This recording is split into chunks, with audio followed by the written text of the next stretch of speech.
Bonjour et bienvenue dans cette nouvelle vidéo de moncapitaine.com.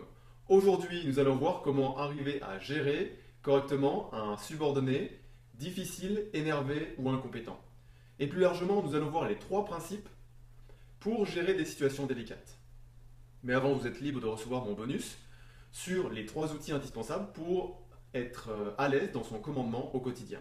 Pour ça, vous cliquez sur le lien qu'il y a dans les commentaires de la vidéo ou en barre d'article si vous lisez l'article.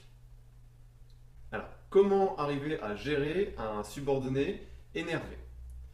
Déjà les phrases calme-toi, ça ne sert à rien, pourquoi t'as fait ça? Ça c'est juste mettre de l'huile sur le feu, c'est juste attiser l'énervement, c'est contre-productif, ça ne sert à rien.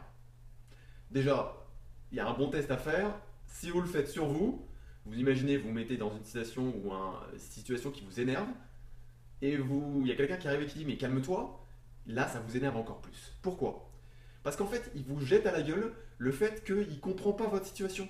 Il n'arrive pas à vous comprendre et à comprendre ce qui arrive à vous faire sortir de vos gonds. Donc comme il ne vous comprend pas, bah, ça vous énerve encore plus. Parce que vraiment, vous avez de bonnes raisons d'être énervé. Voilà. Donc, plutôt que de rentrer dans des jugements de valeur, d'avoir des attitudes go-no-go, ouais, c'est comme ça, des attitudes de militaire du management à la 1980, un truc qui est brut de décoffrage et qui sert à rien, qui est surtout pas constructif, je vous donne trois principes pour gérer des situations délicates. Ces principes, ce sont des choses hyper simples, mais qui vous permettront d'éviter 1000 milliards de clashs. Le premier principe, c'est rester factuel. Le deuxième, c'est exprimer son ressenti. Et ensuite, c'est donner un objectif. Alors, première chose, rester factuel. Ok. Après avoir fait descendre la pression, donc on amène la personne dans une autre pièce, on l'amène en dehors des vues d'autres personnes, parce qu'il y a beaucoup de gens qui font un show parce qu'il y a du monde, mais dès qu'ils sont en face à face, tout seuls dans une pièce, bah, tout de suite la pression descend. On fait asseoir la personne et on lui demande ce qui ne va pas. Et ensuite on reste factuel. Par exemple, il y a le fait qu'il s'énerve devant tout le monde qui vous a énervé, qui vous a contrarié. Donc, vous décrivez exactement ce qui s'est passé pendant la situation. Des faits. Voilà, tout simplement. Ensuite, vous exprimez votre ressenti. Et vous ne faites pas de jugement de valeur en disant c'est comme ça, c'est pas bien, c'est pas ce qu'il faut faire. Il faut juste exprimer son ressenti, ça veut dire quoi? Ça veut dire que voilà, il s'est passé ça, et pour moi, ce que j'ai ressenti, ce que ça veut dire pour moi, ça veut dire ça. Et moi, je l'ai ressenti de cette façon-là. Voilà. Exprimez vos ressentis, exprimez la façon dont vous avez ressenti les choses. En disant j'ai ressenti ça, pour moi, ça veut dire ça. Des petites phrases qui permettent de dire que pour vous, c'est ça. Et non pas de le condamner en donnant un grand principe en disant il ne faut pas faire ça, il faut que tu fasses ça, c'est pas bien d'avoir fait ça. Voilà. Ça, c'est pas bon.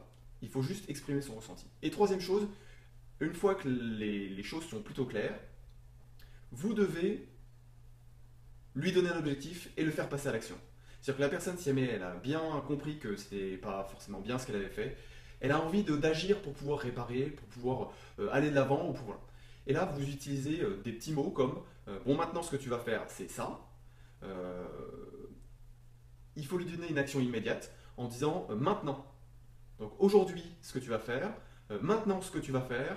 euh, voilà. Si vous voulez nuancer, vous pouvez toujours dire bon, maintenant, qu'est-ce que tu peux faire? Et lui poser la question, que ce soit un peu interactif. Voilà. L'important, c'est qu'il y ait une vraie prise de conscience, que la personne sorte de lui-même pour pouvoir voir la situation avec les yeux de quelqu'un d'autre ou avec ses yeux à lui, et qu'il porte un regard sur sa situation, sur la situation qui s'est passée. Voilà. C'est ça l'important.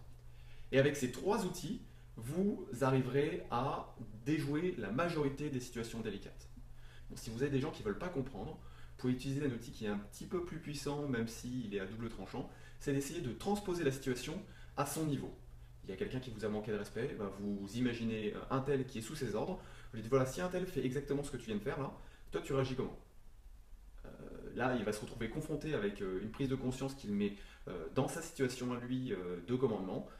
Il dira, bah voilà, il pourra que constater le fait que ça va pas, et voilà. Et ensuite, il faut lui dire qu'est-ce qu'il faut faire, et surtout le passer à l'action, c'est hyper important. Voilà.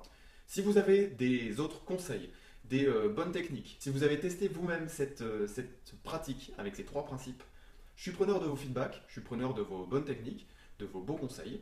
N'hésitez pas à les partager dans les commentaires de la vidéo. Je vous dis à très bientôt dans une prochaine vidéo. C'était Rodolphe de moncapitaine.com.